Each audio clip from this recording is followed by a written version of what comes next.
friends, Unimog friends. I was starting this project. This is an original Unimog 2450, long wheelbase. I have changed a lot of this car. I built it in Corona time, and I was thinking I build now an Unimog. So I should think is the best. With a lot of horsepower, automatic, and very good in the off-road capacity. The axles are original from TM170, also a police car. They use it nowadays still with the new Unimogs. Only use original Unimog parts from the same factory. It's nothing from other store or factory or fabricant. It's all Unimog. I have only changed the parts and where it has to be. So I starting with a transfer gearbox from 1050 from an Unimog from FKA. When you don't have this transfer gauge from an Unimog FKA 1050, you cannot do this whole project. Only with this when you have this gearbox. When I started I have this gearbox, and then I was starting this other project with an automatic engine, common rail with electronica. On my old days in Corona time, I was building 3 years. I was just coming back from Africa. I now drive 25,000 kilometers totally with the car. No problems anywhere. So, but you can also come with me inside. It's all inside. It's also an other Unimog. It's not the same like original. So you can see it's not original, it's all from Mercedes Iconic. The steering wheel, the armature here, this is all Iconic. And we make the cabin 16 centimeters wider because of the engine. I was thinking not only for this 926 engine, but I can now make a new engine from the Actros. Not another big engine from 10 liters with not more horsepower. But we start this project now with this little engine. It's now 430 horsepower and 1600 Newton meters, and with this automatic it have about 3000 Newton meters on the axles. And it's permanent 4x4. We make the cab longer and we make the cab wider, and we make a higher roof on it. You can see the interior is also the same from Iconic. The chairs, the steering wheel. So I put it in the new cab. Here you see this automatic, neutral, reverse, drive, yes. And I can put up and down. Then I have this motor. When I make this, I get 50 horsepower more. So this is only for when you are in the dunes. You cannot do it, the engine, you have too less power. You can do the mode and you have more power. This can you only do for a very short time. This is, I have to connect this. This is the old one. And this is the new one for changing gears. This is for the middle difference. This is interax-sperre. This is a four axle. This is neutral. And this is for reduction. This neutral is special in this transfer gauge because it's an automatic. When you have problems, then you can put a neutral and you can tow the car. Normal with an automatic gearbox you cannot tow the car. I don't have inflate tire system, but I have made it myself and it was very good now in the dunes. I will show you my own tire inflation system, and I've used it a lot of times in the dunes in Morocco, in the desert. And it's worked like this. You take this out. Yes, you put it on your tire like this. I open the, yes, and I take air in or I take air out, yes. You can see I have here the reduction. I can put what I want, 4, 5 or 6 or more or less. And they're doing that the front axle and the back axle. So it's now taking, I have a 2-cylinder compressor. It's taking now 4 tires, 10 minutes. 1 bar to still 5 bar or 6 bar. And otherwise you have to take for every tire 10 minutes. It was 40 minutes. So it now takes 10 minutes for 4 tires. That's my own. But an Unimog tire inflation system is better. This is very cheap, yes. And also working every time. This is also a very good. This is an infrared thermometer, and when you are building or having an Unimog, you have to use this a lot of times, because then you can see the temperature of the axles, if it's good or not good. Is it less oil or is it getting a problem or not? This is Unimog.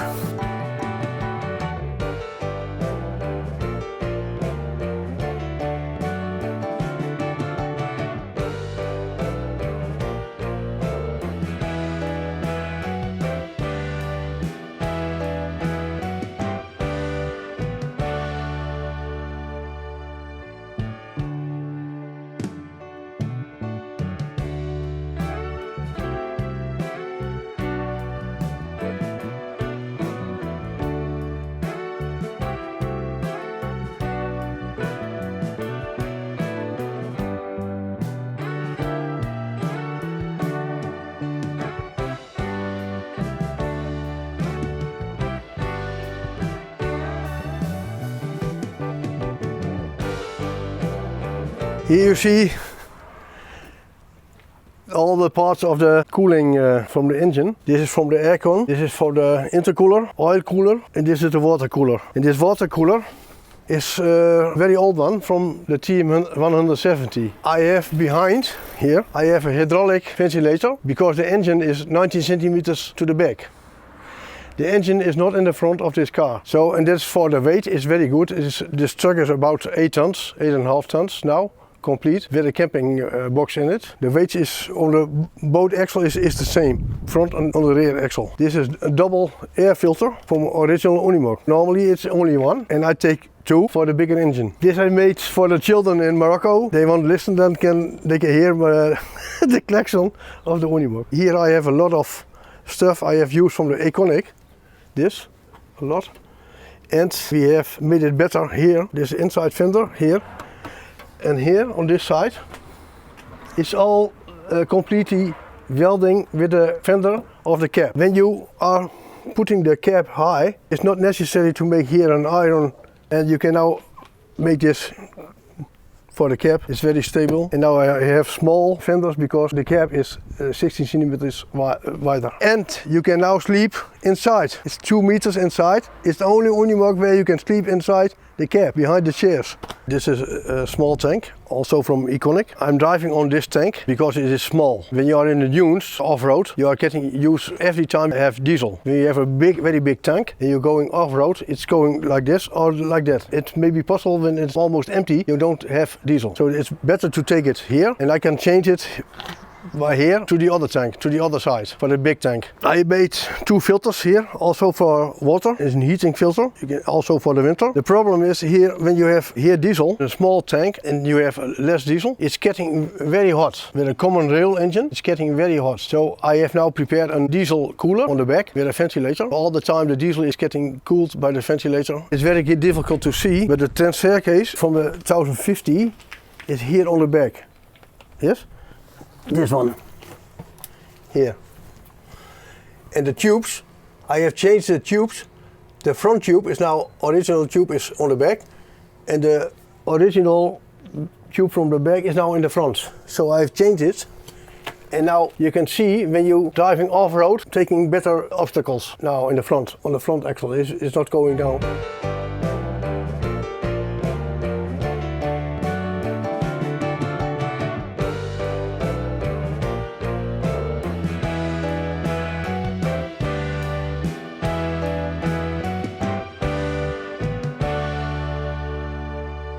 I will show you here the gearbox. This is an Ellison gearbox, the 3000 series. You can see the axle that's going to the transfer case to the 1050. You can see how big this axle is, because it's more than 2500 Newton meters on the axle with this automatic gearbox. The gearbox is one with the engine. The engine and the gearbox are on 3 points. Yeah? Also here on the back on left and right. And in the front like a normal Unimog. On the top of the gearbox is an iron bridge from the engine to the end of the gearbox. Normally the gearbox is only at the engine, but this is extra from the FKA, from the military, because the engine and the gearbox is one part. And otherwise when you don't do that, the gearbox is broken down from the engine. When you are jumping, yeah? So you can see I can put the cab, hydraulic, up and down, yes? I have to take 4 bolts like normal Unimogs, then I can keep the cap to the front. Is this point of the gap you can see here is in the back, this. You have this point in the front, original. Here is original. This goes from 2 to 1 in the center, like a new cap. And on the back you have 2 here. Left and right. This point of the cap is further than normal. It's wider and it's further from the front to the back.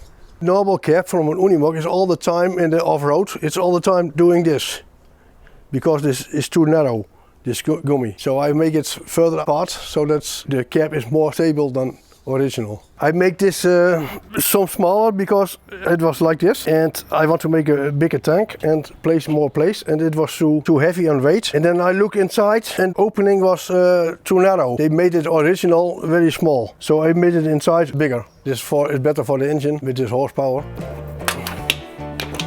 This.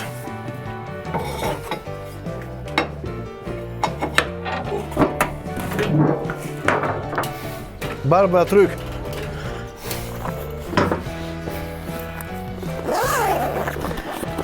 Now you see a camping box. I like this outfit from an Unimog. This is normal Unimog. I don't like a camping box on an Unimog. Sorry. Now I made a camping box here.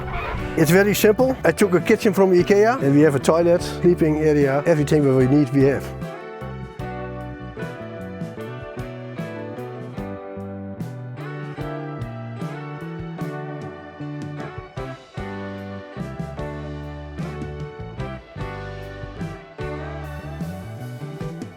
We have here the toilet, chemical toilet. We have here the fridge. Yes. You have here a lot of stuff you can put in. It's enough because when you are in the desert, all the time you are outside, you're not inside. It's my little hotel.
Welcome here in the Goldständer mock shop. We have here some small workshop. We work on Unimogs, most likely every model there is, and we do, I think, 80–90% of the projects are modifications. So we don't do here a lot of maintenance work, so changing brake pads and that's the kind of things, but we also do, but we most certainly like to do some modifications and restorations. So we have a paint bin, we work on engines, transmissions, axles. And here behind me is the Goldständer. It's our rally Unimog. This year we participated in the Breslau Rally in Poland, finished third, so it's the second loser.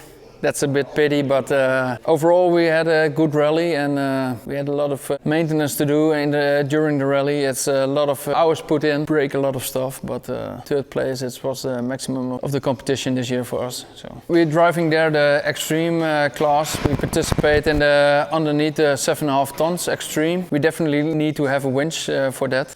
We're driving a Rötzler TR35. It's a 3.5 tons hydraulic winch. We had built it in the back, also for the weight balance, so that we don't have that much weight here on the front bumper. Normally we drive with 420–430 brake horsepower with roughly 1,380 Newton meters. A little bit tuned. Here we have the Rötzler. It's a trimatic winch, 2 rolls.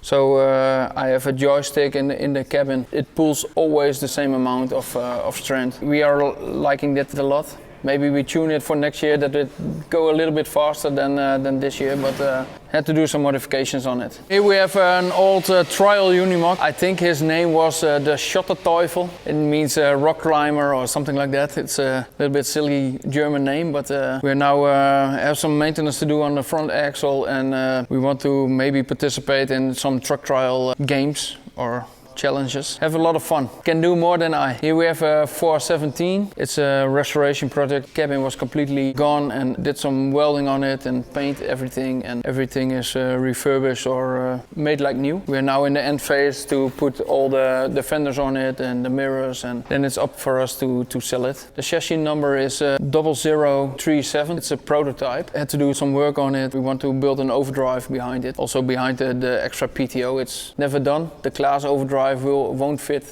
behind a PTO clutch house. So we are now looking for that to make that happen. So thank you very much for watching this video, and hopefully we see you next time around. Somewhere else. Yeah. Huh? So for all the Unimog fans, thumbs up, and see you next time.